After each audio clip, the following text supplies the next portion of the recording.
জয় হিন্দ। এই ক্লাসে তোমাদের সঙ্গে আলোচনা করব আবহবিকার সম্পর্কে। এই আবহবিকারে থেকে তোমরা কি কি জানবে, এই আবহবিকার থেকে আমি পড়াবো আবহবিকারের যে প্রকার আছে, অর্থাৎ রাসায়নিক আবহবিকার, যান্ত্রিক আবহবিকার, এবং এই রাসায়নিক এবং যান্ত্রিক আবহবিকার থেকে যে ভূমিরূপগুলো তৈরি হয়, ভূপৃষ্ঠের ওপরে যে ভূমিরূপের পরিবর্তন ঘটায় আবহবিকারের জন্য, সেই সম্পর্কে। ঠিক আছে, এই ক্লাসটা একবারে হবে না, তাই আমি পার্ট পার্ট করে করাবো। আবহবিকার এই ক্লাসে তোমাদের করাবো যে আবহবিকার জিনিসটা কি, আবহবিকারের নিয়ন্ত্রক কি কি আছে, এবং যান্ত্রিক আবহবিকারের পদ্ধতিগুলো কি আছে, আর তার সঙ্গে আবহবিকারের যে শ্রেণীবিভাগগুলো হয় সেইগুলো একবার বলে তারপর যান্ত্রিক আবহবিকারে যাব। তাই প্রথমে আমরা কি পড়ব? প্রথমে আমরা পড়ব যে আবহবিকার বলতে কি বোঝায়। আবহবিকার বলতে কি বোঝায়? আবহবিকার এর ইংরেজি হলো ওয়েদারিং। ওয়েদারিং সাধারণভাবে যদি বলি, আবহবিকার হলো এমন একটি প্রক্রিয়া যেখানে আবহাওয়ার বিভিন্ন উপাদান, কি বললাম, আবহাওয়ার বিভিন্ন উপাদান বা জলবায়ুর বিভিন্ন উপাদান বলতে পারি, জলবায়ুর বিভিন্ন উপাদান হতে পারে কি কি? উষ্ণতা, বৃষ্টিপাত,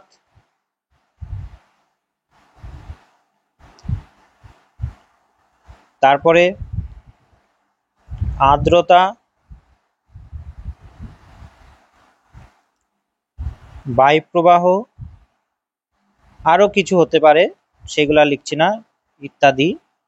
এর দ্বারা, অর্থাৎ আবহাওয়ার বিভিন্ন উপাদান দ্বারা শিলা, ভূপৃষ্ঠের ওপরে যে শিলা আছে, সেই শিলার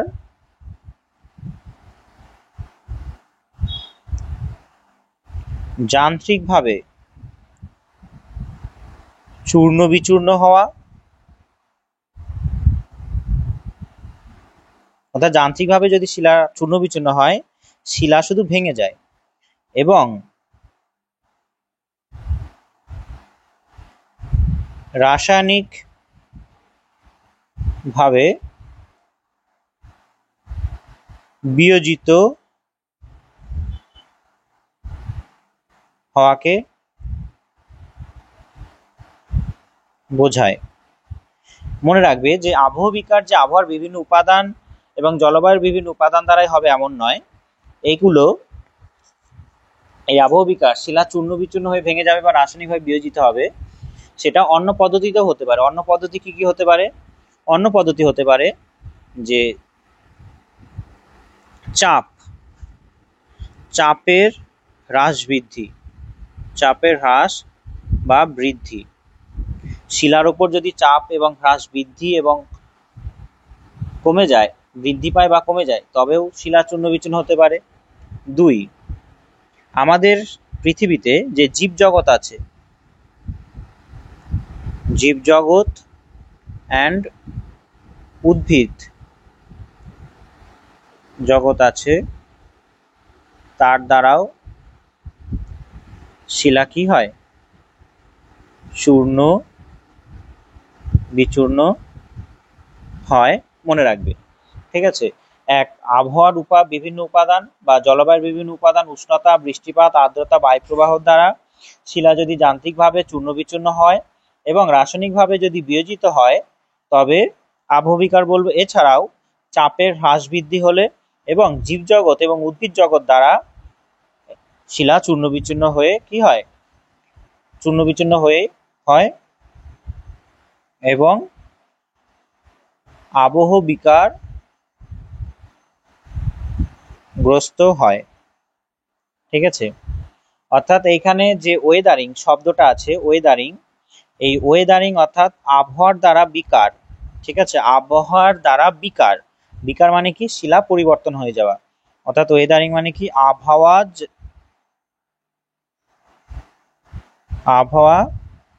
বা জলবায়ু দ্বারা,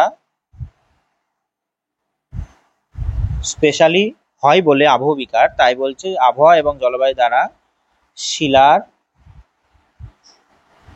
বিকার হওয়া, বিকার মানে কি? পরিবর্তন হওয়া। পরিবর্তন কোন দিকে হতে পারে? সেটা হতে পারে গঠনগত, গঠনগত পরিণত হতে পারে স্ট্রাকচারালি, আর বা হতে পারে রাসায়নিক পরিবর্তন হতে পারে। ঠিক আছে, এবার আবহবিকার শিলা চূর্ণ বিচূর্ণ হয়ে তো পড়ে রইল, এবার এর কিছু বৈশিষ্ট্য আছে, বৈশিষ্ট্যগুলো আমরা এবার জানবো। বৈশিষ্ট্য কি কি আছে? বৈশিষ্ট্য, আবহবিকারের বৈশিষ্ট্য।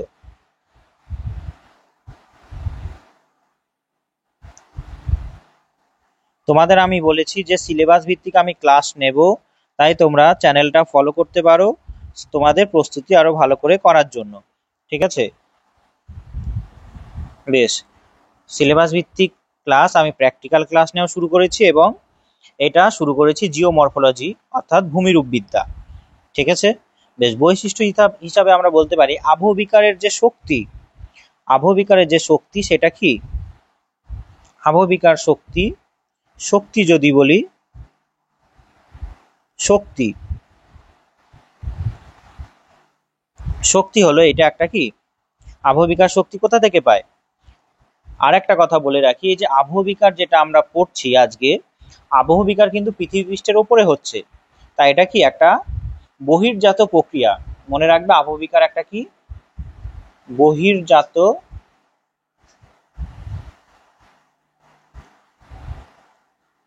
বহির্জাত প্রক্রিয়া। যেটা ভূপৃষ্ঠের উপরে হয় সেটাকে বলা হয় কি? বহির্জাত প্রক্রিয়া। আর যেটা ভূপৃষ্ঠের নিচে হয় সেটা অন্তর্জাত প্রক্রিয়া। আর এখানে মনে রাখবে, বহির্জাত শক্তির মূল শক্তির উৎস কি? বহির্জাত শক্তির মূল শক্তির উৎস মনে রাখবে সূর্য। ঠিক আছে, তাই আবহবিকার যে হচ্ছে কোন একটা জায়গায়, তার মূল শক্তি সূর্য। এবার এই সূর্য তো নিজে আসে না কাজ করতে, সূর্য কাদের পাঠায়? সূর্য কিছু এজেন্টসদের পাঠায়, এজেন্টস। ঠিক আছে, ক্ষয় করার জন্য বা আবহবিকার করার জন্য এজেন্টসদের পাঠায়। সেই এজেন্টসদের মধ্যে হতে পারে উষ্ণতার পরিবর্তন করাচ্ছে। ঠিক আছে, উষ্ণতার পরিবর্তন করাচ্ছে, বৃষ্টিপাত ঘটাচ্ছে, তার জন্য নদী তৈরি হচ্ছে। তারপরে তৈরি হচ্ছে কি? বিভিন্ন জায়গায় হিমবাহ তৈরি হচ্ছে। তাই এই যে হিমবাহ, বায়ু, নদী দ্বারা কোন একটা জায়গার শিলা চূর্ণ বিচূর্ণ হচ্ছে, সেইগুলো আবহবিকার হচ্ছে। কিন্তু এখানে সূর্য এজেন্টস হিসাবে পাঠিয়েছে কাদের কাদেরকে? নদী, হিমবাহ, বায়ু, এদেরকে। এবার নদী, হিমবাহ, বায়ু কি করে? শিলা যদি চূর্ণ বিচূর্ণ করে কোনোভাবে নদী দ্বারা বা হিমবাহ দ্বারা বা বায়ু দ্বারা, তবেই তাকে আবহবিকার বলবো। এবার চূর্ণ বিচূর্ণ শিলা যদি অন্য জায়গায় নিয়ে চলে যায় এরা, তবে কিন্তু আবহবিকার বলবো না। তাই এই যে সূর্য মূল শক্তির উৎস, সূর্যের জন্যই আমাদের পৃথিবীতে কি কি পরিবর্তন হয়? সূর্যের জন্য আমাদের পরিবর্তন হয়, পৃথিবীর উষ্ণতা পরিবর্তন হয়। ঠিক আছে, আর্দ্রতার পরিবর্তন হয়, সবসময় তো এক থাকে না। সূর্যের জন্য আর্দ্রতা, উষ্ণতা, বৃষ্টিপাত ঘটে, বৃষ্টিপাত ঘটে। ঠিক আছে, তাই সূর্যের জন্যই এই উষ্ণতা, বৃষ্টিপাত, আর্দ্রতা ঘটছে। তাই সূর্য হলো মূল শক্তি। আর এই উষ্ণতা, আর্দ্রতা, বৃষ্টিপাত দ্বারা আবহবিকার হচ্ছে, কোন একটা শিলা চূর্ণ বিচূর্ণ হচ্ছে। আর সেইটা চূর্ণ বিচূর্ণ জাত পদার্থ যদি একই জায়গায় পড়ে থাকে, তাই দ্বিতীয় বৈশিষ্ট্য কি হবে? এই নদী, হিমবাহ, বায়ু দ্বারাও যদি আবহবিকারগ্রস্ত হয়, বা উষ্ণতা, আর্দ্রতা, বৃষ্টিপাত দ্বারাও যদি আবহবিকারগ্রস্ত হয় শিলা, তবে তারা আবহবিকারের শক্তি। কিন্তু মূল শক্তির উৎস সূর্য। আর আবহবিকারগ্রস্ত হওয়া শিলা অবশ্যই কি হবে? একই জায়গায় পড়ে থাকবে। ঠিক আছে, তাই দ্বিতীয় বৈশিষ্ট্য হিসাবে আমরা বলতে পারি, দ্বিতীয় বৈশিষ্ট্য যে স্থানচ্যুতি। স্থানচ্যুতি যদি বলি, যে আবহবিকার হওয়া পদার্থগুলো কোনো জায়গায় কিন্তু অপসারণ হবে না।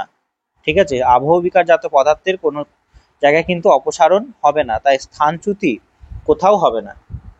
বোঝা গেছে? শিলাচূর্ণ যেখানে ভেঙেছিল, শিলাচূর্ণ কোনো প্রকার স্থানচ্যুত হবে না, হবে না, ঠিক আছে। তাই এটাকে কি বলা হয়? তাই এটাকে বলা হয় স্থৈতিক প্রক্রিয়া। কি বলা হয়? স্থৈতিক প্রক্রিয়া। এইখানে ধরে না একটা ভূপৃষ্ঠ, এই ভূপৃষ্ঠের উপরে এই শিলা দাঁড়িয়ে আছে, এরকম শিলা দাঁড়িয়ে আছে, ঠিক আছে। শিলা দাঁড়িয়ে আছে মানে পড়ে আছে। এবার এই শিলাটা কি হচ্ছে? এই শিলাটা সূর্যের তাপে, বৃষ্টিপাতে,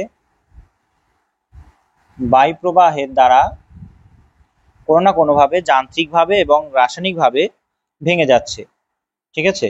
আবার এইখানে দেখতে পাচ্ছ এই যে বড় শিলার চাপে এই ছোট শিলাটা কোনো না কোনোভাবে আরো ভেঙে যাবে, বড় শিলার চাপে ছোট শিলাগুলো ভেঙে যাবে, ঠিক আছে। বা কোনো কারণে এইখানে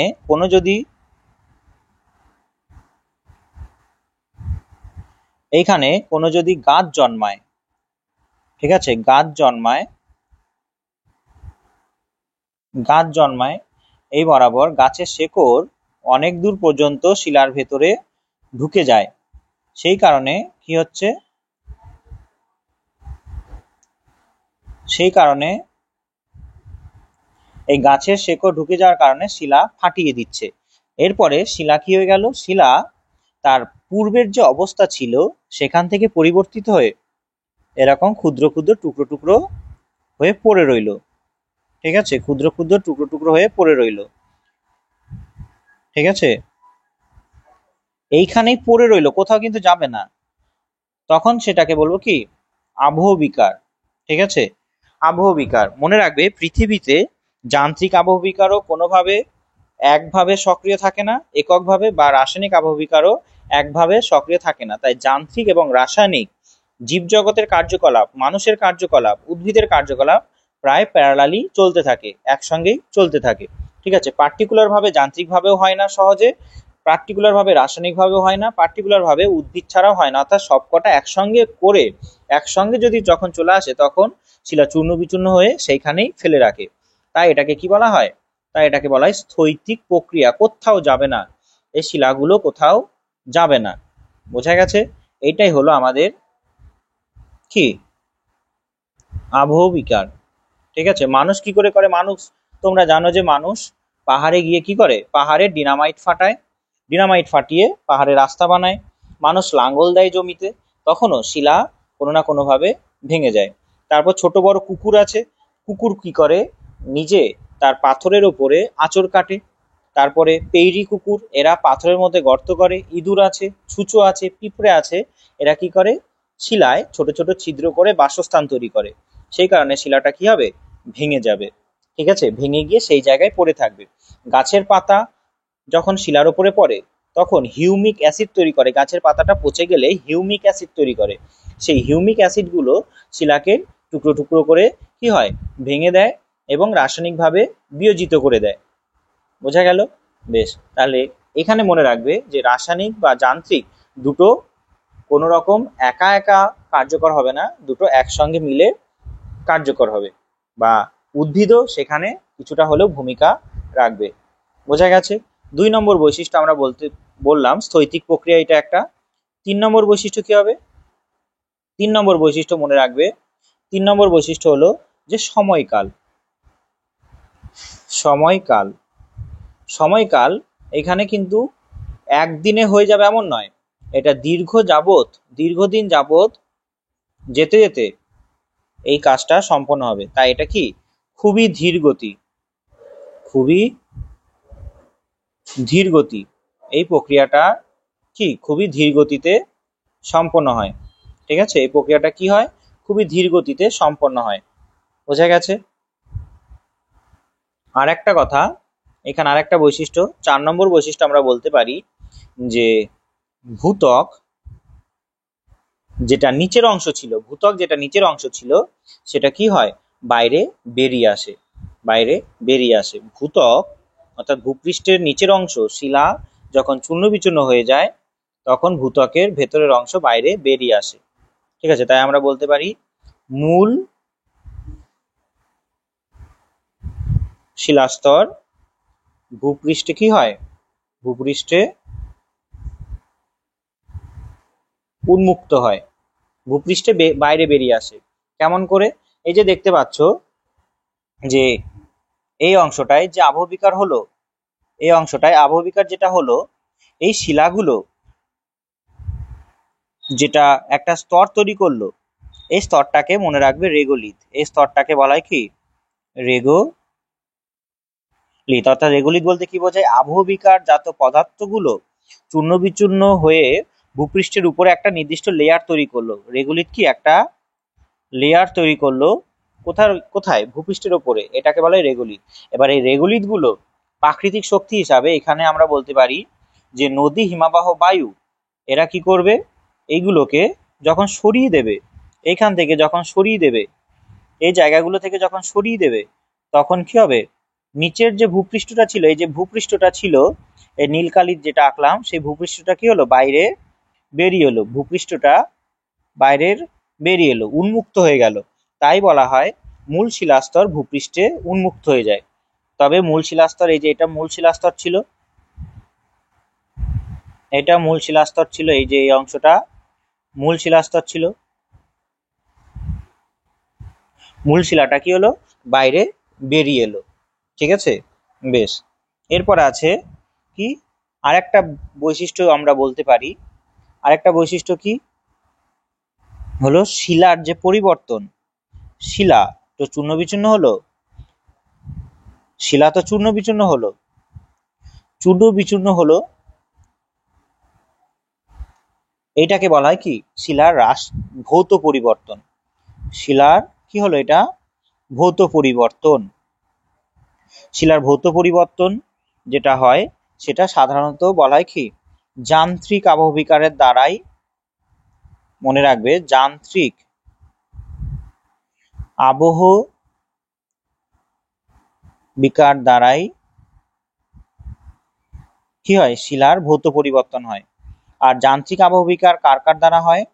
যান্ত্রিক আবহবিকার কার কার দ্বারা হয় বলবো? যান্ত্রিক আবহবিকার হয়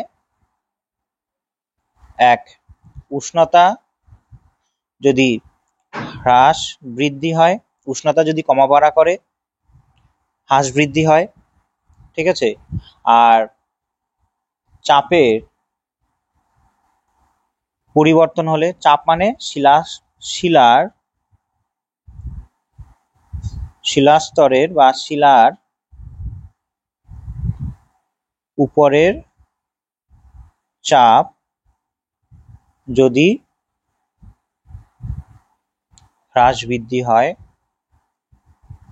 ঠিক আছে, তখন কি হয়? যান্ত্রিক আবহবিকারটা বেশি হয়। মানুষ যদি ডিনামাইট ফাটায়, ঠিক আছে, মানুষের দ্বারাও হয়, মানুষের দ্বারাও হয়। বোঝা গেল? বেশ, যান্ত্রিক আবহবিকার এইভাবে হবে। এটাকে বলা হয় কি? শিলার ভৌত পরিবর্তন। শিলা কি হয়? চূর্ণ বিচূর্ণ যদি হয়ে যায় তখন সেটাকে বলা হয় ভৌত পরিবর্তন। চূর্ণ বিচূর্ণ হয়ে যে ভৌত পরিবর্তন হয় সেটা যান্ত্রিক আবহবিকার দ্বারা হয়। উষ্ণতা যদি কমা বাড়া করে তখন হয়। শিলার উপরে চাপ যদি হ্রাস বৃদ্ধি হয় তখন যান্ত্রিক আবহবিকার হয়। মানুষের দ্বারাও হয়। বেশ, এরপরে আমরা কি জানবো? এরপরে হলো শুধুমাত্র চূর্ণ বিচূর্ণ নয়, শিলার রাসায়নিক পরিবর্তন ঘটে। শিলার রাসায়নিক, অর্থাৎ শিলা যে সমস্ত খনিজ উপাদান দিয়ে তৈরি হয়েছিল, শিলা রাসায়নিক ভাবে বিয়োজিত হয়। ঠিক আছে, রাসায়নিক ভাবে বিয়োজিত হয়। কি কি পদ্ধতিতে হয় রাসায়নিক ভাবে বিয়োজিত? শিলা রাসায়নিক ভাবে বিয়োজিত হয় সাধারণভাবে আমরা বলতে পারি যে রাসায়নিক ভাবে বিয়োজিত হওয়া মানে কি? রাসায়নিক ভাবে বিয়োজিত হওয়া বলতে বোঝায়, রাসায়নিক ভাবে বিয়োজিত হওয়া বলতে বোঝায় কি? শিলা গঠনকারী খনিজ উপাদানের পরিবর্তনকে শিলার গঠনকারী খনিজ উপাদানের পরিবর্তনকে বলা হয় রাসায়নিকভাবে বিয়োজিত। এবার রাসায়নিকভাবে বিয়োজিত কি করে হয়? রাসায়নিকভাবে বিয়োজিত কি করে হচ্ছে? রাসায়নিকভাবে বিয়োজিত কি করে হয়? যে রাসায়নিকভাবে বিয়োজিত হওয়ার পদ্ধতি হলো, এক, আর্দ্রতা, বৃষ্টিপাত, ঠিক আছে, আর্দ্রতা, বৃষ্টিপাত,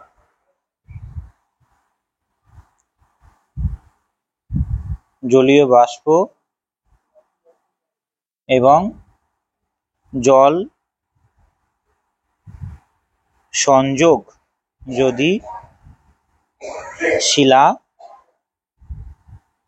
জল সংযোগ যদি শিলার হয়, শিলার যদি জল সংযোগ হয়, অর্থাৎ জল যদি শিলার মধ্যে যুক্ত হয়, তখন সংযোগ অর্থাৎ আর্দ্রতা, বৃষ্টিপাতে, জলীয় বাষ্প এবং জল সংযোগ হলে প্লাস বায়ুমণ্ডলের অক্সিজেন এবং কার্বন ডাই অক্সাইড সেই জল এবং জলীয় বাষ্প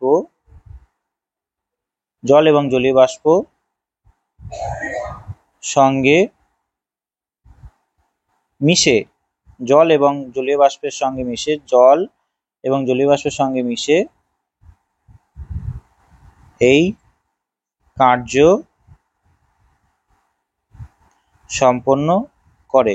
যেমন অক্সিডেশন বলতে পারি আমরা, অক্সিডেশন, ঠিক আছে, অক্সিডেশন বলতে পারি। অক্সিডেশন বলতে কি বোঝায়? অক্সিডেশন বলতে বোঝায় জারণ, ঠিক আছে। জারণ কি করে ঘটে?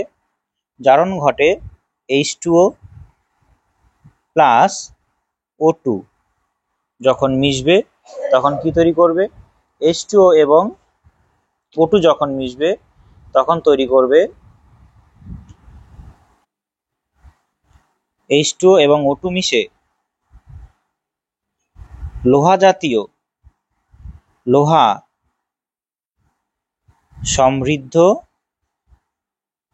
শিলায় মরছে মানে রাস্টিং ফেলবে, ঠিক আছে। উদাহরণ হিসেবে বলতে পারি।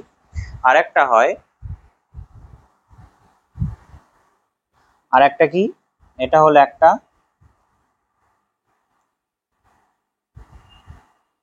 অক্সিডেশন বা জারণ। আরেকটা পদ্ধতিতে হয়, আরেকটা পদ্ধতি কি, আরেকটা পদ্ধতি হলো যে CO2 plus H2O plus CO2 মিশে তৈরি করবে কার্বনিক অ্যাসিড, ঠিক আছে। কার্বনিক অ্যাসিড, এই অ্যাসিড যখন চুনা পাথরের সঙ্গে সংস্পর্শে আসবে, চুনা পাথরের সঙ্গে সংস্পর্শে আসবে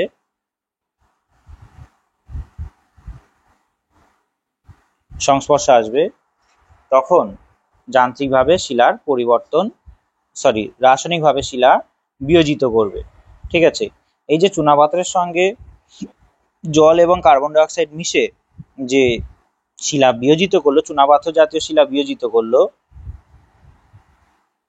সেটা একটা রাসায়নিকভাবে পরিবর্তন বোঝায়, ঠিক আছে। এই চুনা পাথরের সঙ্গে বিক্রিয়া করে জল এবং কার্বন ডাই অক্সাইড যে ভূমিরূপ তৈরি করে, মনে রাখবে সেই ভূমিরূপকে বলা হয় কি? কার্স্ট ভূমিরূপ, ঠিক আছে। কার্স্ট ভূমিরূপ হলো চুনা পাথরের সঙ্গে জল এবং কার্বন ডাই অক্সাইড মিশে কার্স্ট ভূমিরূপ তৈরি করে। আমরা কার্স্ট ভূমিরূপ যখন পড়বো তখন বলবো। তাহলে বোঝা গেল যে রাসায়নিকভাবে কি করে বিয়োজিত হয় শিলা, ঠিক আছে। তারপরে এই দুটো পদ্ধতি ছাড়াও আরো পদ্ধতি আছে রাসায়নিকভাবে বিয়োজিত হওয়ার। সেটা হলো হাইড্রোলিসিস, অর্থাৎ জল যখন শিলার সংস্পর্শে আসবে, জল যখন শিলার সংস্পর্শে আসবে তখন কি হয়ে যাবে, শিলা আলগা হয়ে যাবে, শিলার যে খনিজ উপাদানগুলো আছে সেগুলো আলগা হয়ে যাবে। ঠিক আছে, এটা হবে কি হাইড্রোলিসিস। ঠিক আছে, তারপরে হাইড্রোলিসিস আছে, আমি আলোচনা করব যখন রাসায়নিক আবহবিকার করাবো তখন বলবো হাইড্রোলিসিস,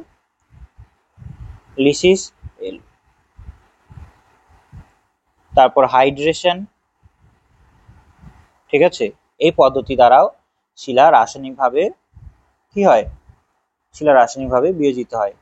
আর যেটা H2O এবং কার্বন ডাই অক্সাইড মিশে কি তৈরি করলো, যে পদ্ধতি তৈরি করলো সেটাকে বলা হয় কি কার্বোনেশন। কার্বোনেশন, ঠিক আছে, মনে রাখবে কার্বোনেশনের বাংলা হলো বিজারণ, বিজারণ বলছি, অঙ্গার যোজন, অঙ্গার যোজন। ঠিক আছে, তবে আবহবিকারের বৈশিষ্ট্য বোঝা গেল, শিলা যান্ত্রিকভাবে চূর্ণ বিচূর্ণ হবে এবং রাসায়নিকভাবে বিয়োজিত হবে। ঠিক আছে, এবার আমরা জানবো কি এই আবহবিকারের নিয়ন্ত্রক কি কি আছে। ঠিক আছে, এরপরে আমাদের পড়ার বিশেষ মেন জিনিস কি আবহবিকারের নিয়ন্ত্রক। ঠিক আছে, আবহবিকারের নিয়ন্ত্রক আমরা পড়বো এরপরে। আবহবিকারের নিয়ন্ত্রক যদি বলি আমরা, যে সব জায়গায় সমান হারে আবহবিকার কার্যকর হয় না, সব জায়গায় সমানভাবে আবহবিকার কার্যকর হয় না। ঠিক আছে, যেমন আমরা বলতে পারি মরুভূমি অঞ্চলে যান্ত্রিক আবহবিকার বেশি হয়। ঠিক আছে, মরুভূমি অঞ্চলে কি হয়, সাধারণভাবে যদি বলি যে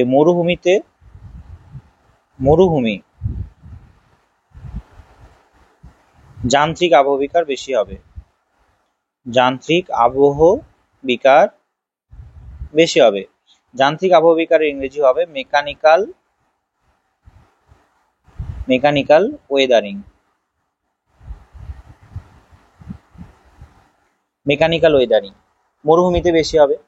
ঠিক আছে, তারপরে আমরা বলতে পারি যেখানে বেশি বৃষ্টি হয়, আর্দ্র অঞ্চল, আর্দ্র অঞ্চলে কি হবে, রাসায়নিক আবহবিকার বেশি হবে। রাসায়নিক আবহবিকারকে বলা হয় কেমিক্যাল ওয়েদারিং। ঠিক আছে,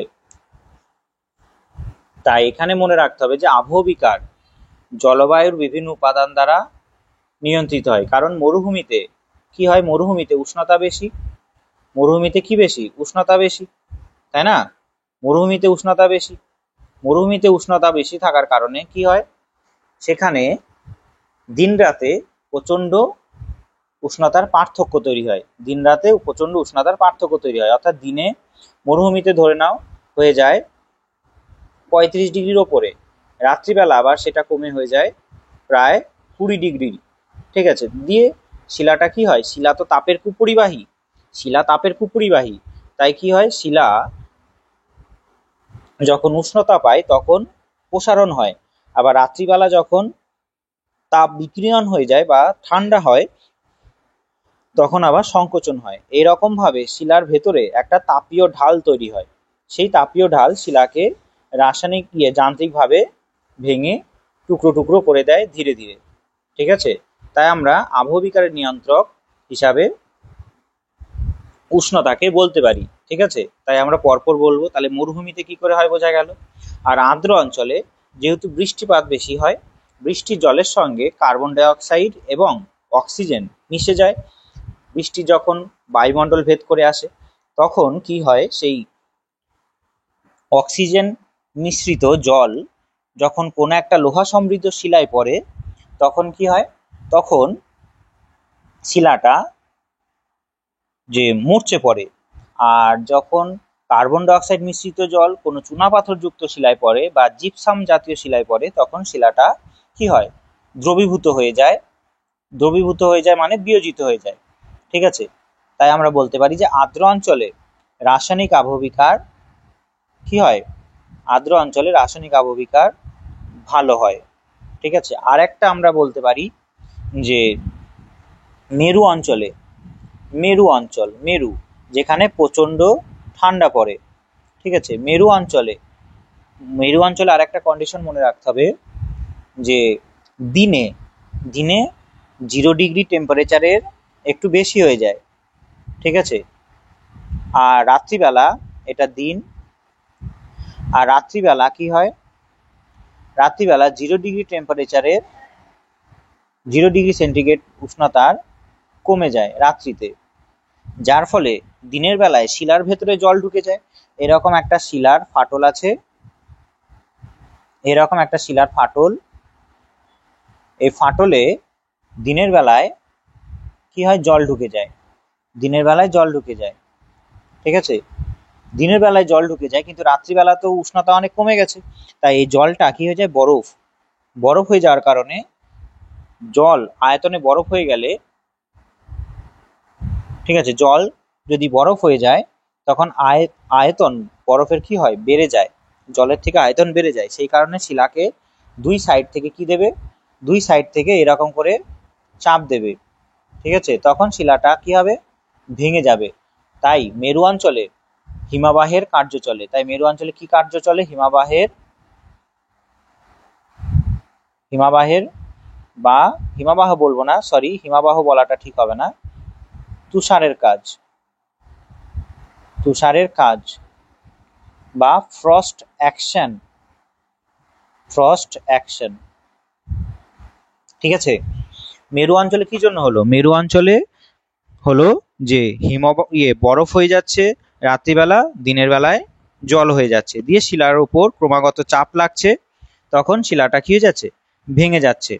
তাই আমরা কি বলছি, যে মেরু অঞ্চলে দিন রাতের উষ্ণতার পার্থক্যে কোনো সময় শিলার ভেতরে জমে থাকা জল বরফ হচ্ছে, আবার জল হচ্ছে, এর জন্য শিলার চাপ পড়ছে আর ভেঙে যাচ্ছে। তাহলে মেরু অঞ্চলে কিসের জন্য হলো, মেরু অঞ্চলে হলো উষ্ণতার পার্থক্যের জন্য। মেরু অঞ্চলে কিসের জন্য হলো, একবার 0 ডিগ্রির উপরে, আবার 0 ডিগ্রির নিচে, উষ্ণতার পার্থক্যের জন্য হলো। তাই আবহবিকার এইরকম নিয়ন্ত্রক বলা যেতে পারে, ঠিক আছে। এরপরে আমরা পরপর এক একটা বিষয় নিয়ে বলবো, অর্থাৎ জলবায়ু একটা গুরুত্বপূর্ণ উপাদান। তাই প্রথম আমাদের পয়েন্ট কি হবে, জলবায়ু। আবহবিকারের নিয়ন্ত্রক হিসাবে কি বলতে পারি আমরা, প্রথমে 1 নম্বর হিসাবে বলতে পারি জলবায়ু, জলবায়ু, ঠিক আছে। জলবায়ুর ইংরেজি হলো ক্লাইমেট। আমরা জানি সারা পৃথিবীতে জলবায়ু সমান নয়, কোথাও বেশি উষ্ণ, কোথাও বেশি গরম। তাই আমি যদি এখানে পৃথিবীর জলবায়ুটাকে একটা সাধারণভাবে ভাগ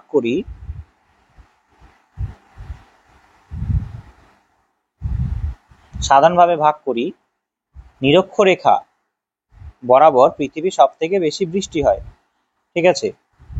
তারপরে মেরু অঞ্চলে বৃষ্টি তেমন হয় না, তাই না, ঠান্ডা পড়ে বেশি। তারপরে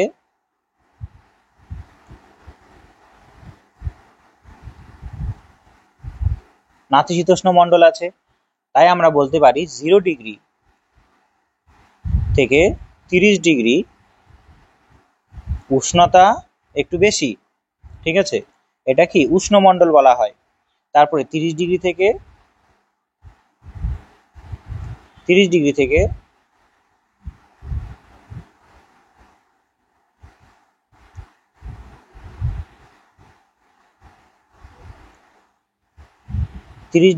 60 ডিগ্রির মধ্যে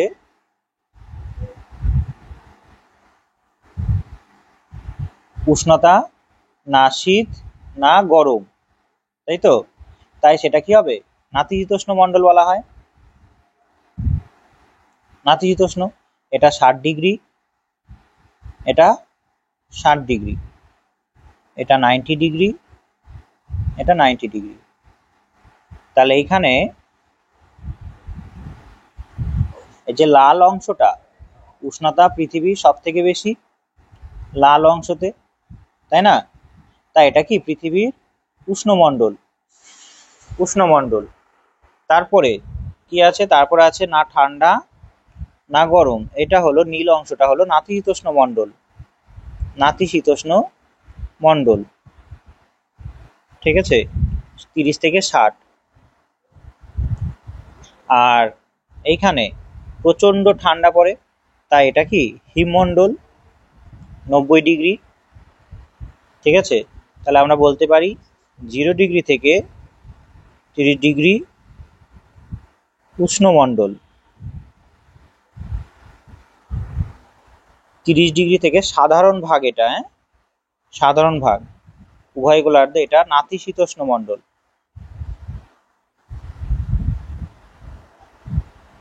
আর 60° থেকে 90° হিমমণ্ডল, এটা সাধারণভাবে ভাগ করা যেতে পারে। বোঝা গেছে? এরপরে আমরা জলবায়ুর মধ্যে একটা নির্দিষ্ট উষ্ণতা এবং জলবায়ুকে নিয়ে বলবো। কি বলবো? জলবায়ুর মধ্যে বলবো উষ্ণ ও শুষ্ক, উষ্ণ শুষ্ক মরু বা মরুপ্রায় অঞ্চল। এইখানে কি ধরনের আবহবিকার হবে সেটা আমি বলছি। এইখানে যে আবহবিকার বেশি হবে উষ্ণ শুষ্ক মরু অঞ্চলে, সেটা হবে কি, যে উষ্ণতার পার্থক্য বেশি, এবং এখানে কোন কোন জিনিসগুলো থাকবে, এখানে বিশেষ করে থাকবে উষ্ণতা খুব বেশি থাকবে, তাই তো? উষ্ণতা খুব বেশি, তাই উষ্ণতা খুব বেশি হলে কি হবে, শিলা সংকোচন এবং প্রসারণ বেশি। ঠিক আছে, শিলা সংকোচন এবং প্রসারণ বেশি হবে। দাঁড়াও, এখানে একটা মার্কিং করে দিই, তবে সুবিধা হবে। ঠিক আছে, এটা এটা আর নীল কালারটা হবে এটা।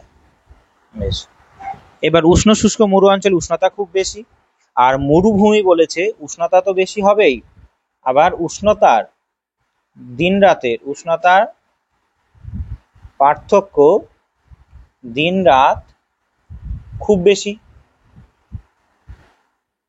দিনের বেলা প্রচন্ড গরম, রাত্রিবেলা প্রচন্ড ঠান্ডা। ঠিক আছে, এইটা খুব গুরুত্বপূর্ণ পয়েন্ট, যে উষ্ণ শুষ্ক মরু অঞ্চলে উষ্ণতার পার্থক্য দিন রাতে খুব বেশি। উষ্ণতার পার্থক্য বলতে বোঝায় কি, উষ্ণতার প্রসর, উষ্ণতার প্রসর বা টেম্পারেচার রেঞ্জ। ঠিক আছে, টেম্পারেচার রেঞ্জ অর্থাৎ দিনের ম্যাক্সিমাম সর্বোচ্চ তাপমাত্রা আর মাইনাস সর্বনিম্ন মিনিমাম তাপমাত্রা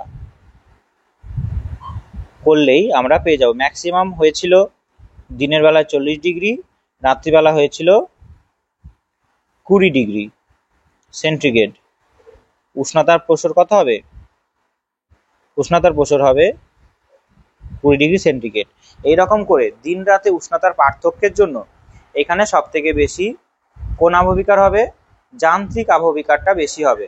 ঠিক আছে, যান্ত্রিক আবহবিকারটা বেশি হবে। বোঝা গেছে? এখানে কোনো কিন্তু রাসায়নিক আবহবিকার ঘটবে না। তাহলে এখানে কি আবহবিকার ঘটবে? এখানে মনে রাখবে, এখানে যান্ত্রিক আবহবিকার বেশি হবে। যান্ত্রিক আবহবিকার বেশি হবে। রাসায়নিক আবহবিকার কেন হবে না? কারণ এখানে বৃষ্টিপাতের অভাব, কারণ মরুভূমি অঞ্চল বা মরুপ্রায় অঞ্চল, বৃষ্টির অভাবে এবং আর্দ্রতার অভাবে রাসায়নিক আবহবিকার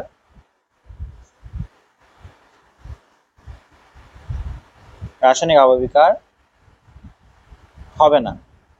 ঠিক আছে, এবার যান্ত্রিক আবহবিকার কোনগুলো হবে? যান্ত্রিক আবহবিকারের তো ভাগ আছে। যান্ত্রিক আবহবিকারের ভাগ হিসাবে আমরা বলতে পারি, আমরা একটু পরে পড়ব, এখন যা শব্দগুলো শুনে নাও। ঠিক আছে, যান্ত্রিক আবহবিকার কি জন্য হয়? শিলা সংকোচন এবং প্রসারণের জন্য, তাই তো? শিলা সংকোচন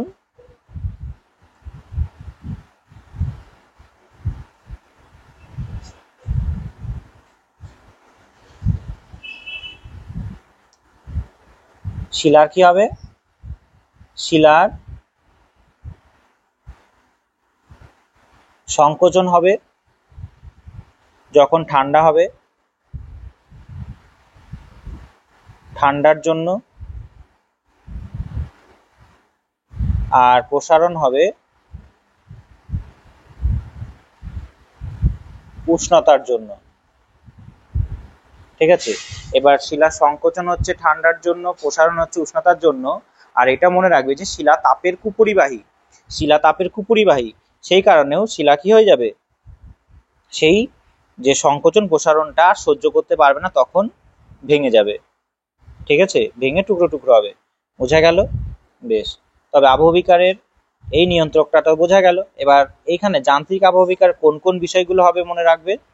এই যে উষ্ণ শুষ্ক মরুভূমি অঞ্চলে কোন কোন বিষয়গুলো হবে মনে রাখবে। সংকোচন এবং টানজনিত কারণে, সংকোচন এবং টানজনিত কারণে কি কি হবে, যে ক্ষুদ্র কণা বিসরণ, ক্ষুদ্র কণা বিসরণ আমরা পড়বো। শিলা খুব ছোট ছোট দানায় ভেঙে যায়, একবারে বন্দুকের গুলি ছোড়ার মতো শব্দ করে ফেটে যায়। ঠিক আছে, এই ক্ষুদ্র কণা বিসরণ আমি বলে দিই এখনই, অসমসত্ব শিলায় হয়। অসমসত্ব শিলায় হয়, অর্থাৎ যে শিলা বিভিন্ন খনিজ উপাদান দিয়ে তৈরি, সেই শিলায় ক্ষুদ্র কণা বিসরণ হয়। আর শিলা বন্দুকের গুলি ছোড়ার মতো শব্দ করে ফেটে যায়। তারপর আরেকটা হয় যান্ত্রিক আবহবিকারের ভাগ, স্বল্পমোচন। স্বল্পমোচন, এই স্বল্পমোচনটা কোথায় হবে? স্বল্পমোচনটা বলতে বোঝায় পেঁয়াজের খোসার মতো হবে। স্বল্পমোচন সমসত্ব শিলায় হয়, সমসত্ব শিলায় হবে। ঠিক আছে, সমসত্ব শিলায়। তারপরে পেঁয়াজের, একে অনিয়ন ওয়েদারিংও বলা হয়, অনিয়ন ওয়েদারিং। ঠিক আছে, অনিয়ন ওয়েদারিংও বলা হয়। পেঁয়াজের খোসার মতো ছেড়ে ছেড়ে যায়, পেঁয়াজের খোসার মতো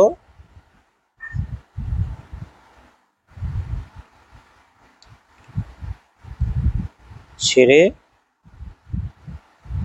ছেড়ে ছেড়ে যায়।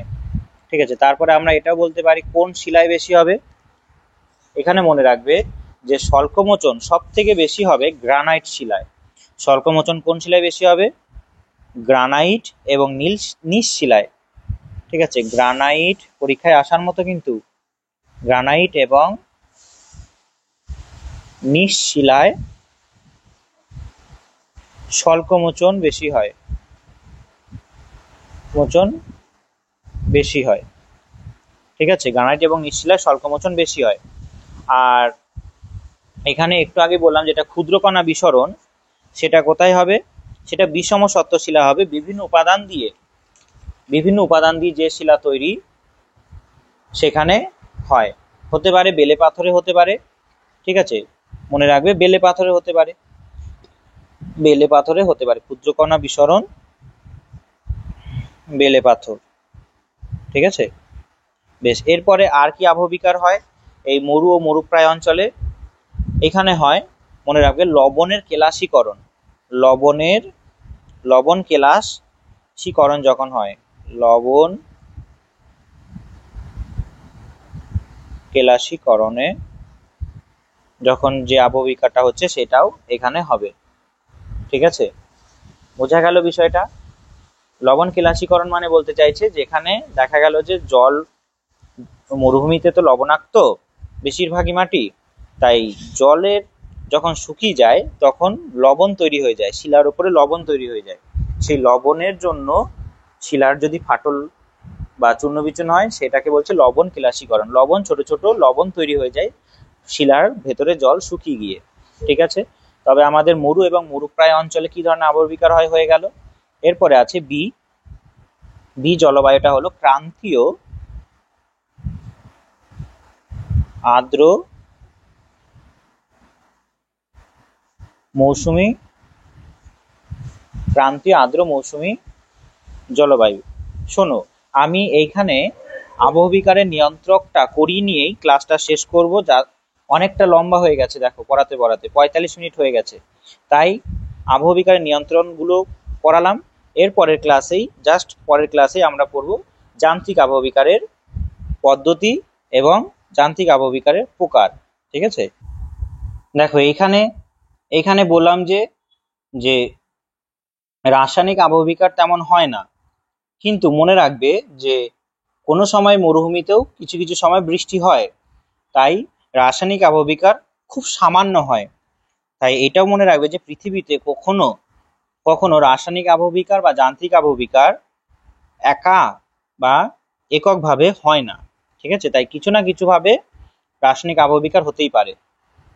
বেশ, এরপরে আছে ক্রান্তীয় আর্দ্র মৌসুমী জলবায়ুতে কি ধরনের রাসায়নিক আবহবিকার হতে পারে। এখানকার জলবায়ুর বৈশিষ্ট্য কি? এখানকার জলবায়ুর বৈশিষ্ট্য যদি আমি তোমাদের বলি যে আমাদের এখানকার যে জলবায়ু কি হয়, শীতকালে ঠান্ডা মানে তাপমাত্রা অনেক কমে যায়। 4 মাস বৃষ্টি হয় জুলাই থেকে সেপ্টেম্বর পর্যন্ত।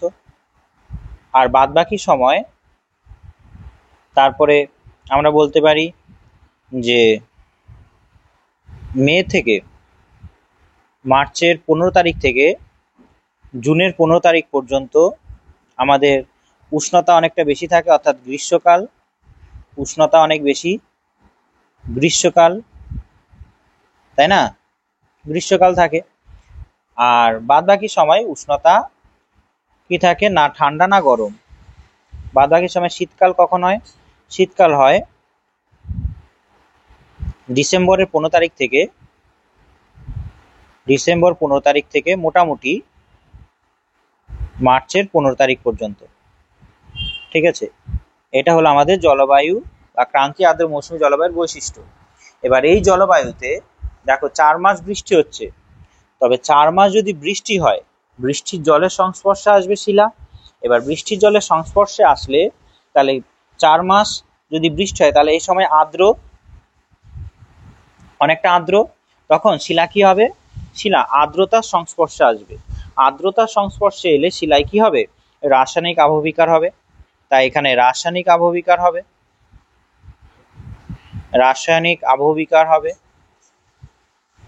রাসায়নিক আবহবিকার মধ্যে কি কি হতে পারে? রাসায়নিক আবহবিকার ভেতরে আমরা একটু আগে বললাম জারণ হতে পারে, অঙ্গার যোজন হতে পারে,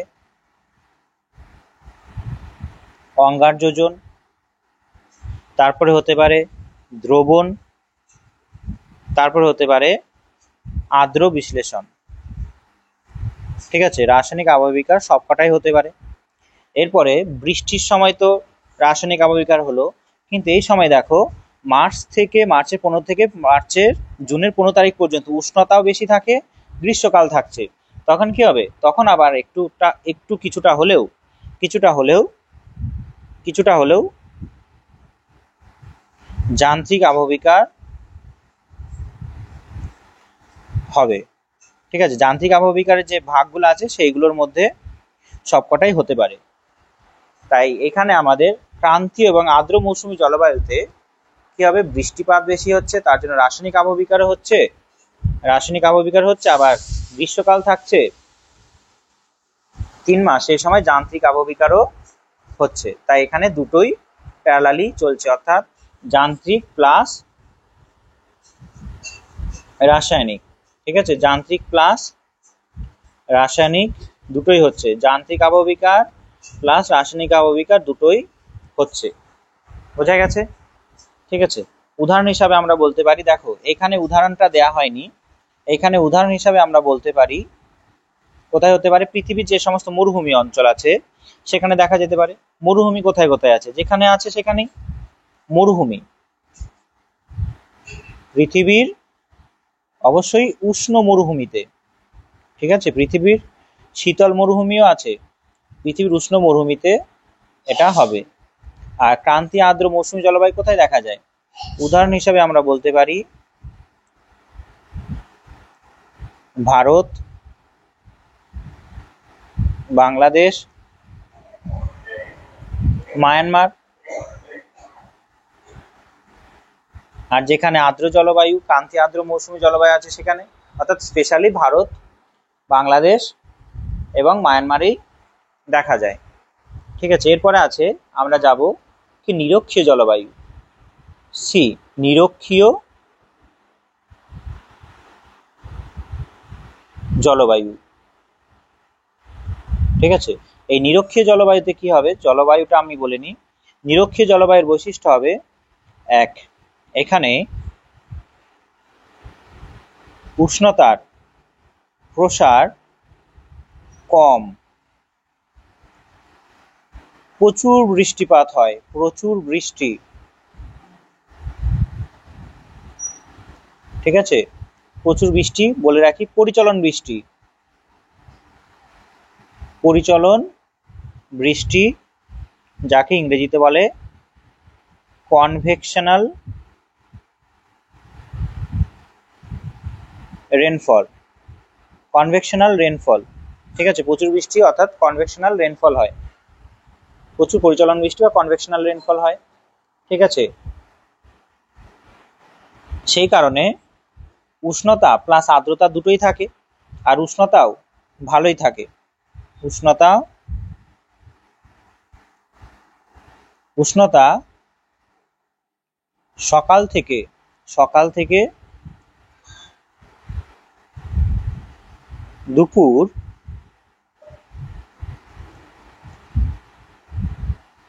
3টে পর্যন্ত থাকে। এবার প্রশ্ন আসতে পারে 3টে পর্যন্ত কেন? কারণ এখানে 4টের সময়, বিকেল 4টের সময় প্রচুর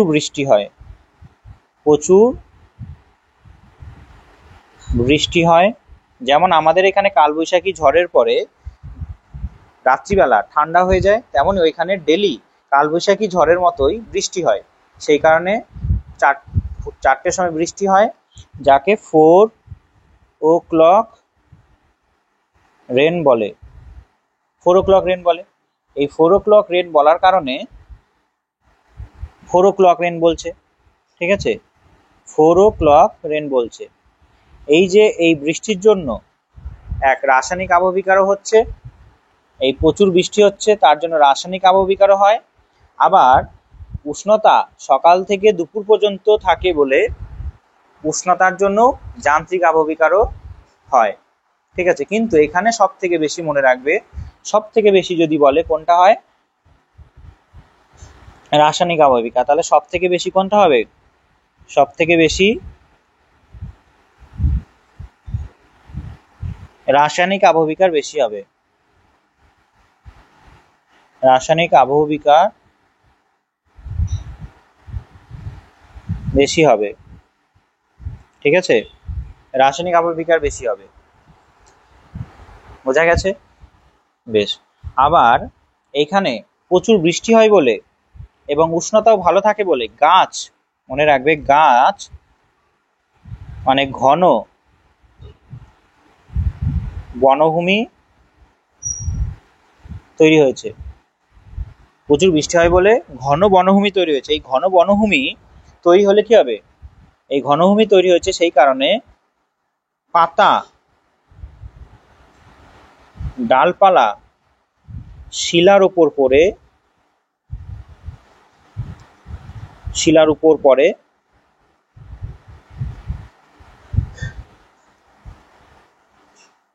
যার জন্য কি তৈরি হয়? শিলার উপর পাতা পড়ার জন্য কি হয়? হিউমিক অ্যাসিড তৈরি হয়, পচে, যার জন্য হিউমিক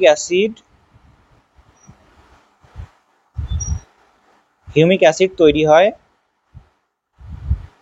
এবং শিলাকে রাসায়নিকভাবে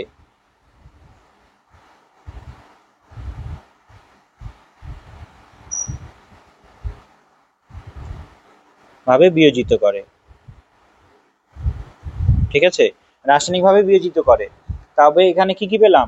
যে ঘন বনভূমির জন্য গাছের ডালপালা পড়ে হিউমিক অ্যাসিড তৈরি করছে, শিলাকে রাসায়নিকভাবে বিয়োজিত করছে, আর বৃষ্টির জন্য রাসায়নিক আবহবিকারটাও বেশি হচ্ছে। আর খুব সামান্য পরিমাণে, খুব অল্প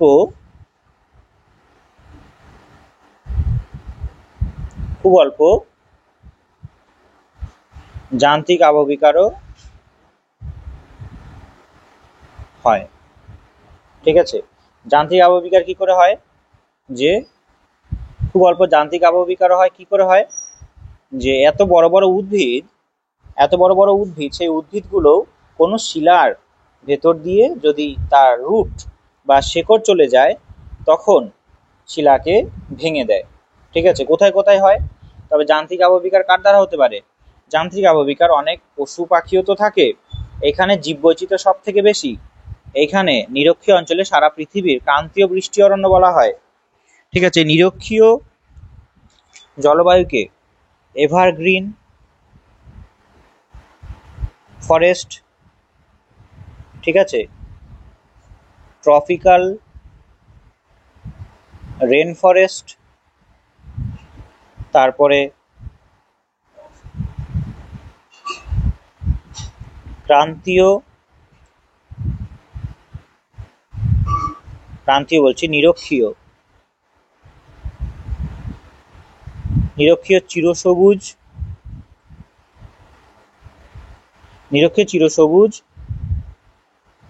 উদ্ভিদ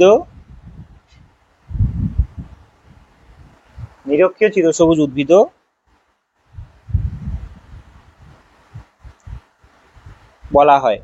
ঠিক আছে, নিরক্ষীয় চিরসবুজ উদ্ভিদ বলা হয়। তাই এভারগ্রিন ফরেস্ট, এখানে সব থেকে বেশি জীববৈচিত্র্য সব থেকে বেশি। সেই কারণে এখানে উদ্ভিদ প্রাণী দ্বারাও জীববৈচিত্র্য বেশি, তাই উদ্ভিদ প্লাস প্রাণী দ্বারাও যান্ত্রিক এবং রাসায়নিক আবহবিকার হবে। ঠিক আছে, উদ্ভিদ এবং প্রাণী দ্বারাও রাসায়নিক আবহবিকার হবে। বোঝা গেছে? বেশ, তাই এখানে আমরা বলতে পারি যে জীববৈচিত্র্য বেশি থাকায় উদ্ভিদ প্লাস প্রাণী দ্বারাও যান্ত্রিক এবং রাসায়নিক আবহবিকারও হবে উষ্ণতার সঙ্গে সঙ্গে। ঠিক আছে, এরপরে আর একটা আমরা বলবো কি, যে ডি হলো পার্বত্য শীতল মেরু জলবায়ু। পার্বত্য ও শীতল মেরু জলবায়ু।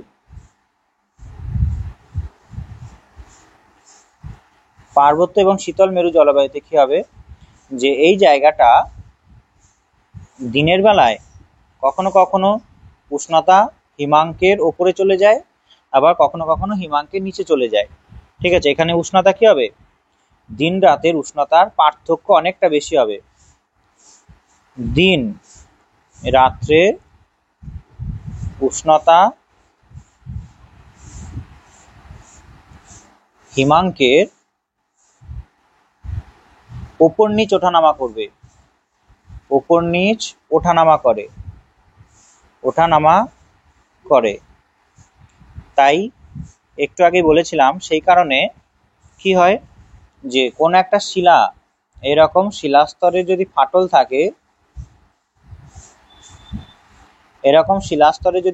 থাকে, শিলাস্তরের ভেতরে কি হয়, জল প্রবেশ করবে, এরকম জল ঢুকবে শিলার ভেতরে। এবার শিলার ভেতরে যদি জল প্রবেশ করে, রাত্রিবেলা কি হয়, রাত্রিবেলা বরফ হয়ে যায়। সেই কারণে শিলা কি করবে, চাপ দেবে, দুই সাইডে চাপ দেবে। ঠিক আছে, তখন শিলাটা কি হবে, এই বরাবর কি হবে, ভেঙে যাবে, ভেঙে গিয়ে টুকরো টুকরো হবে। ঠিক আছে, এই যে ভাঙা যে শিলাখণ্ড, এই যে ভাঙা শিলাখণ্ডগুলো, এরকম ভাঙা টুকরো টুকরো শিলাখণ্ডগুলো কে বলা হয় কি, ট্যালাস বা স্ক্রি। আমি একটা ভালো করে ছবি আঁকছি পরে। ঠিক আছে, এইটাকে বলা হয় কি, তুহিন খণ্ডীকরণ। তাই দিন এবং রাত্রে এখানে কি হয়, উষ্ণতা ওঠানামা করে, তাই এই ধরনের আবহবিকার হচ্ছে। দেখো এখানে একটা ছবি আঁকছি আমি, এটা একটা শিলার অংশ। ঠিক আছে, শিলার ফাটল, এখানে জল ঢুকেছে দিনের বেলায়, জল ঢোকার কারণে এটা হয়ে যায় বরফ, বরফ হলে আয়তনে বাড়ে, জল বরফ হলে আয়তনে বাড়ে।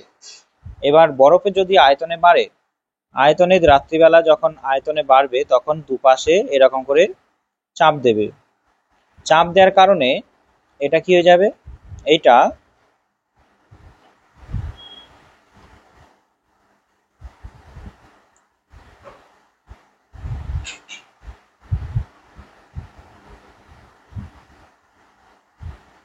এইটা দেখো, এটা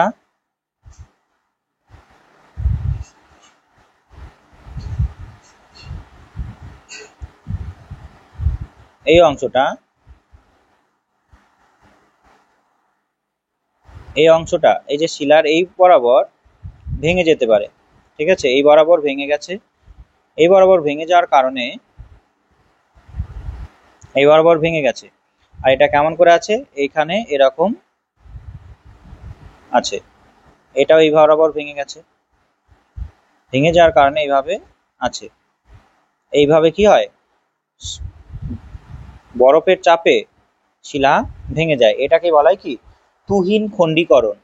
এই যে এখানে কি ধরনের হবে, ফ্রস্ট অ্যাকশন, যেটাকে বলা হয় ফ্রস্ট অ্যাকশন বেশি কাজ করবে, আর এখানে হবে তুহিন খণ্ডীকরণ। বোঝা গেছে, এখানে হবে কি তুহিন খণ্ডীকরণ হবে, ঠিক আছে, বেশ, তুহিন খণ্ডীকরণ হয়ে গেল। আর একটা আছে কি, যে আর্দ্র নাতিশীতোষ্ণ জলবায়ু, আর এগুলোকে কি বলা হয়, এই খণ্ডীকরণ অংশগুলোকে টালুস, টালুস বা ট্যালাস বা স্ক্রি, টালুস, ট্যালাস বা স্ক্রি, এগুলোকে বলা হয়। বেশ, এরপরে জলবায়ু লাস্ট আছে কি, ই হলো আর্দ্র নাতিশীতোষ্ণ, আর্দ্র নাতিশীতোষ্ণ। আর্দ্র নাতিশীতোষ্ণ জলবায়ুতে কেমন হবে, আর্দ্র নাতিশীতোষ্ণ জলবায়ুতে এখানে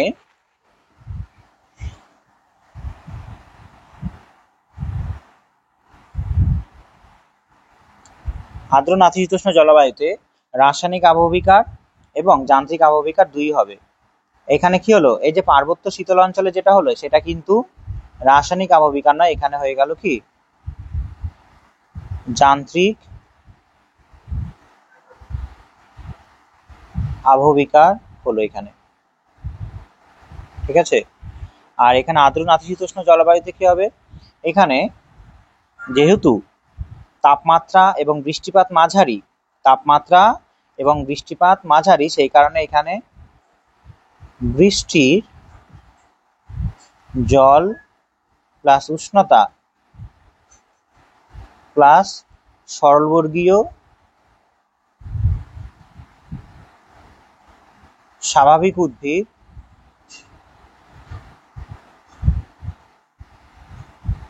দুই কাজ করবে। স্বাভাবিক উদ্ভিদও কাজ, মানে আবহবিকার, স্বাভাবিক উদ্ভিদও আবহবিকার ঘটাবে, ঠিক আছে, বোঝা গেছে। সরলবর্গীয় স্বাভাবিক উদ্ভিদ কি করবে, ওই যে পাতা এবং ডালপালা পড়ে তৈরি করবে কি হিউমিক অ্যাসিড, বোঝা গেছে। বেশ, এরপরে আছে জলবায়ু হয়ে গেল আমাদের, জলবায়ু একটা নিয়ন্ত্রক হয়ে গেল, যেটা আমরা এখনই করলাম, জলবায়ু আপনি কি বলে আবহবিকার নিয়ন্ত্রক। এরপরে আছে কি শিলার প্রকৃতি, এরপরে আমরা বলবো কি শিলার প্রকৃতি। 2 নম্বর হলো শিলা, শিলার প্রকৃতি। শিলা ধরে নাও যদি কঠিন হয় সহজে ভাঙবে না, আর যদি শিলা যদি নরম হয় তাই দ্রুত ভেঙে যাবে। আবার শিলার যদি সছিদ্রতা বেশি হয় তখন জল প্রবেশ করবে দ্রুত, এবং শিলা যদি সছিদ্রতা না হয় জল অত প্রবেশ করতে পারবে না। তাই শিলার কাঠিন্যতা এবং সছিদ্রতা প্রবেশতা আবহবিকারকে নিয়ন্ত্রণ করে, বোঝা গেছে। তাহলে আমরা বলতে পারি শিলা অপ্রবেশ্য শিলা অপ্রবেশ্য যদি হয়, যান্ত্রিক প্লাস রাসায়নিক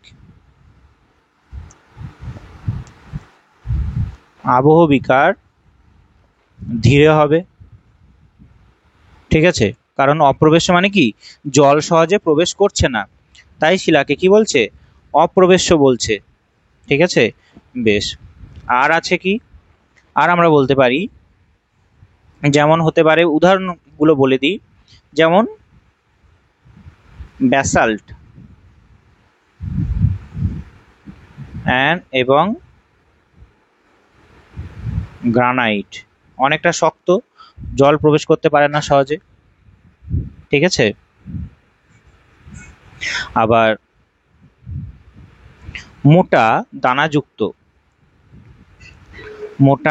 দানাযুক্ত শিলা কি হবে, বৃষ্টির জল বেশি তাড়াতাড়ি ঢুকবে, বৃষ্টির জল প্রবেশ করবে,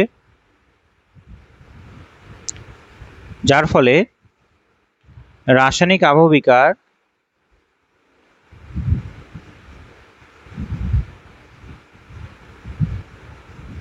দ্রুত হবে। ঠিক আছে, এটা হলো শিলার, এই বৈশিষ্ট্যটা আমরা কি বললাম, শিলার সছিদ্রতা, শিলার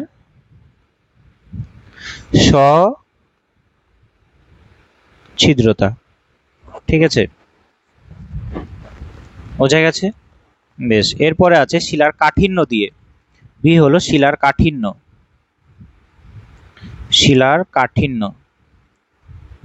শিলা কাঠিন্য বলতে চাইছি আমি, যদি শিলা বেশি কঠিন হয়, ঠিক আছে, সহজে জল ঢুকবে না, যেমন ব্যাসাল্ট, গ্রানাইট, মার্বেল। ঠিক আছে, তাই এখানে আর নতুন কিছু বলার নেই। এরপর আছে 3 নম্বর হলো ভূপ্রকৃতি আবহবিকারকে নিয়ন্ত্রণ করে। ঠিক আছে, ভূপ্রকৃতি আবহবিকারকে নিয়ন্ত্রণ করে, যেমন ভূপ্রকৃতি যদি ঢালু হয়, ঠিক আছে,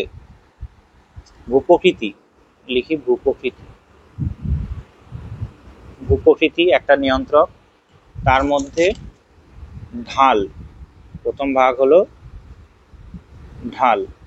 ঠিক আছে, এবার ঢাল, ধরে নাও ঢাল কোন একটা জায়গায় বেশি। ঠিক আছে, এইটা একটা ঢাল, 1 নম্বর, এটা ঢাল, এটা হলো ভূমির ঢাল। ঠিক আছে, এখানে ঢালটা এরকম, এটা একটা ঢাল। 2 নম্বর ভূমি হলো এইরকম, এখানে ঢাল কম, এখানে ঢাল বেশি।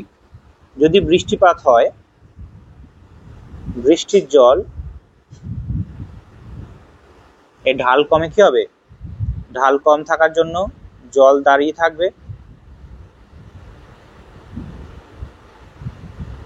তাই না? আর এখানে যদি বৃষ্টি হয়, জল গড়িয়ে নিচে যাবে, তাহলে ঢাল কমে, জল দাঁড়িয়ে থাকবে, সেই কারণে কি হবে, রাসায়নিক আবহবিকার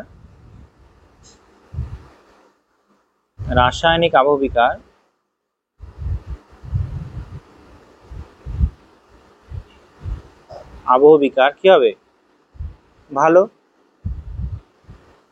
এখানে ভালো হবে না বা প্রায় হবে না।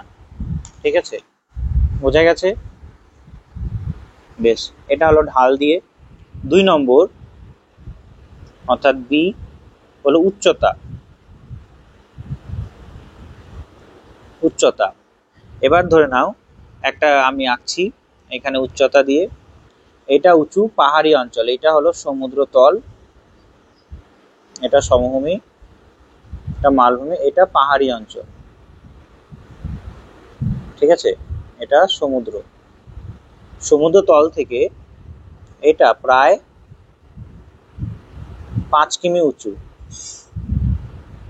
উঁচু। তবে এখানে কি জমবে, এই জায়গা বরাবর বরফ জমবে, এই যে বরাবর বরফ বা হিমবাহ জমবে। তাহলে হিমবাহর কার্য কোথায় বেশি হবে? পার্বত্য অঞ্চলে। পার্বত্য অঞ্চলে তো হিমবাহের কার্য বেশি হবে, তাই এখানে হিমবাহের কার্য হবে। হিমবাহ কার্য, হিমবাহ কার্যর থেকে আমরা বলতে পারি, হিমবাহ শব্দটা ব্যবহার না করে আমরা বলবো কি? তুষারের কার্য। তুষারের কার্য হবে এবং কি হবে? তুহিন খণ্ডীকরণ হবে। আমরা একটু আগে বললাম কি হবে? তুহিন খণ্ডীকরণ হবে উঁচু পার্বত্য অঞ্চলে। কিন্তু এইখানে একটা লক্ষ্য রাখো, এইখানে কি হবে? এটা তো মালভূমি অঞ্চল, এটা কতটা উঁচু? তাই এটা কতটা উঁচু? এই জায়গায় কি হবে? এটা হলো ভূপৃষ্ঠ থেকে ধরে নাও 500 মিটার উঁচু, 500 মিটার। এখানে তুষারও জমবে না, যান্ত্রিক আবহবিকার হবে না। বোঝা গেছে? উচ্চতা দিয়ে। বেশ, এরপরে আছে সি। আমরা প্রায় শেষের দিকে চলে এসেছি। সি বলছি, সরি, এটা গেল আমাদের ভূপ্রকৃতি। এরপরে হবে 4 নম্বর। 4 নম্বর হবে জীবজগৎ। যেখানে স্বাভাবিক উদ্ভিদ বেশি থাকবে, যেখানে স্বাভাবিক উদ্ভিদ বেশি থাকবে, অর্থাৎ এখানে আমরা বলতে পারি যে যান্ত্রিক আবহবিকার। যান্ত্রিক আবহবিকার না দিয়ে বলতে পারি স্বাভাবিক উদ্ভিদ।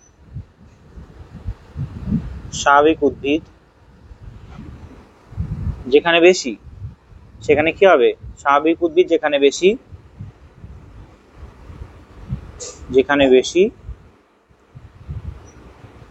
সেখানে যান্ত্রিক আবহবিকার হবে। উদ্ভিদের শিকড়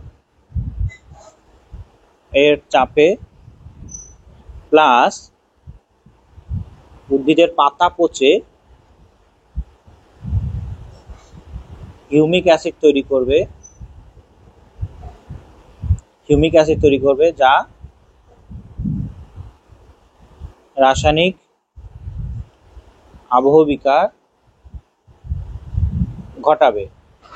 ঠিক আছে, স্বাভাবিক উদ্ভিদ এরকম করবে। আর যেখানে প্রাণী জগৎ থাকবে, প্রাণী জগৎ থাকবে, প্রাণী জগৎ কি করবে? প্রাণী জগৎ তার যে বাসস্থানের জন্য গর্ত, তারা কি করবে? বাসস্থানের জন্য গর্ত বানাবে।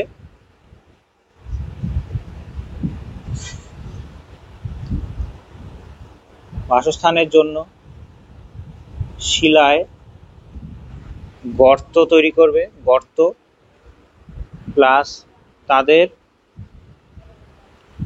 মলমূত্র শিলায় বাসস্থানের জন্য গর্ত তৈরি করবে, যেটাকে কি বলা হবে? বাসস্থানের জন্য যেটাকে গর্ত বানাবে সেটাকে বলা হবে, গর্ত তৈরি করবে সেটাকে বলা হবে কি? যান্ত্রিক আবহবিকার। আর তাদের মলমূত্র শিলায় জমা হয়ে রাসায়নিক আবহবিকার হবে। ঠিক আছে। আর এখানে আর একটা কথা বলি, যে পাতা পচে হিউমিক অ্যাসিড যেটা তৈরি করছে, রাসায়নিক আবহবিকার ঘটাচ্ছে, এটাকে বলা হয়, মনে রাখবে, চিলেশন। এটা হলো কি? রাসায়নিক আবহবিকার যেটা ঘটাচ্ছে পাতা পচে জৈব পদার্থ জমে, যেটাকে বলা হয় কি? চিলেশন। এইদিকে লিখি, মনে রাখবে, চিলেশন। ইম্পর্টেন্ট, পরীক্ষায় দিতে পারে। চিলেশন বলা হয় কোনটা? উদ্ভিদের পাতা পচে শিলায় যে আবহবিকার ঘটাচ্ছে সেটাকে বলা হয় চিলেশন। ঠিক আছে, তাদের মলমূত্র শিলায় জমা হয়ে রাসায়নিক আবহবিকার ঘটাবে। আর মনুষ্য প্রজাতি কি করতে পারে? মানুষ, জীবজগতের মধ্যে মানুষ কি করবে? মানুষেরটা আর লিখছি না, আমি মুখে বলে দিচ্ছি। মানুষ পাহাড়ে গিয়ে ডিনামাইট ফাটাবে, ঠিক আছে, পাহাড় কেটে রাস্তা বানাবে, এটা একটা করবে। তারপরে লাঙল দেবে জমিতে, সেটা হতে পারে। অর্থাৎ এই জিনিসগুলো করলে শিলা কি হয়ে যাবে, ভেঙে যাবে, ঠিক আছে। ডিনামাইট ফাটাতে পারে, খনিজ সম্পদ যেখান থেকে মানে খনিজ সম্পদ আহরণের জন্য মানুষ কি করে, ডিনামাইট ফাটিয়ে গর্ত করে, ঠিক আছে, সেইখানেও এই ধরনের আবহবিকার হবে। কি ধরনের আবহবিকার সেটা হবে যান্ত্রিক। আবার বোঝা গেছে। আর এটা মনে রাখবে, ভীষণ গুরুত্বপূর্ণ, পরীক্ষায় দেওয়ার সম্ভাবনা আছে, যে চিলেশন বলতে কি বোঝায়। চিলেশন বলতে বোঝায় উদ্ভিদের পাতা পচে যে হিউমিক অ্যাসিড তৈরি করছে, ঠিক আছে, সেটা হলো চিলেশন। আর এই চিলেশন প্রক্রিয়ার পরেই মাটির গুণাগুণ বৃদ্ধি হয়, ঠিক আছে, যার মাধ্যমে উদ্ভিদ কি করে, মাটির গুণাগুণ বৃদ্ধি করে। বোঝা গেছে। আর লাস্ট আছে একটা কি নিয়ন্ত্রক হিসাবে বলতে পারি, লাস্ট 5 নম্বর সময়। এটা আর লিখতে হবে না, তোমরা নিজেরাই বুঝতে পারছো। যত সময় যাবে তত শিলা ভেঙে যাওয়ার একটা নির্দিষ্ট টাইম পাবে, ঠিক আছে। তাই সময় বেশি দিলে শিলা অনেকটা আবহবিকারগ্রস্ত হবে। বোঝা গেছে। সময় যত কম তত শিলা কম আবহবিকারগ্রস্ত হবে, ঠিক আছে, বোঝা গেল।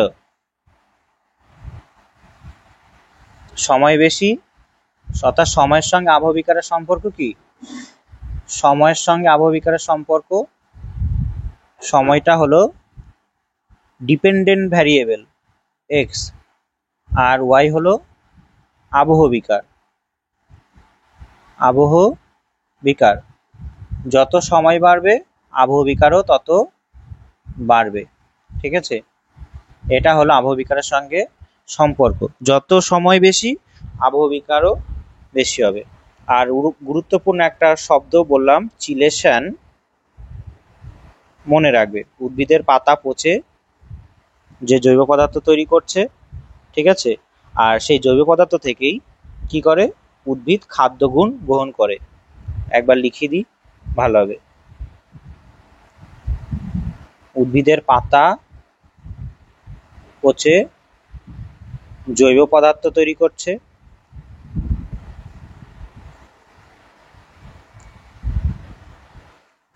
আর যার মাধ্যমে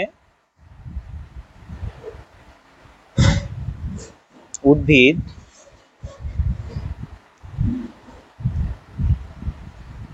মাটি থেকে